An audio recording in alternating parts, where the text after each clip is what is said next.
কাঁকড়া খাওয়া জায়েজ আছে কিনা আমরা অনেকেই কিন্তু না বুঝে ফতোয়া দিই বা অনেকেই না বুঝে কিন্তু আমরা কথা বলি। আমরা বলি এইগুলো খাওয়া সম্পূর্ণ হারাম, কিন্তু আল্লাহ তাআলা এটা হারাম বলেননি। কেন আপনি হারাম বলবেন?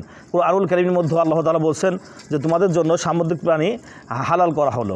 তো এটা মূলত হচ্ছে সামুদ্রিক প্রাণী, এর বসবাস হচ্ছে পানিতে। তাহলে এই প্রাণীটি খাওয়া কেন হারাম হবে? আল্লাহ তাআলা এটা আমাদের জন্য হালাল করেছে। আর পৃথিবীতে আল্লাহ তাআলা যেটা হালাল করেছে এর শক্তি নাই সেটাকে হারাম প্রমাণ করা বা হারাম বলা। কেউ যদি চায় তাহলে সে এই কাঁকড়া খেতে পারে। কারো রুচিতে যদি নেয়, আপনি বলতে পারেন যে এটা রুচির ব্যাপার, কারো রুচিতে যদি নেয় তাহলে কিন্তু সে এই কাঁকড়া খেতে পারে, কোনো সমস্যা নাই। আপনার রুচিতে নেয় না বা আপনার রুচিতে যায় না, এই জন্য আপনি না খেলেও কোনো সমস্যা নাই। তবে অন্য কেউ খেলে আপনি এটা নিয়ে হাসি তামাশা বা ঘৃণা করতে পারেন না, কারণ আল্লাহ তাআলা যেটা হালাল করেছে সেটা পৃথিবীর কেউ হারাম বলতে পারবে না। আপনারা দেখতে পাচ্ছেন যে এই যে কাঁকড়া, এটা কিন্তু কিছুটা চিংড়ি মাছের মতন, যারা খেয়েছে তারাই বলতে পারবে চিংড়ি মাছের মতন তার টেস্টটা।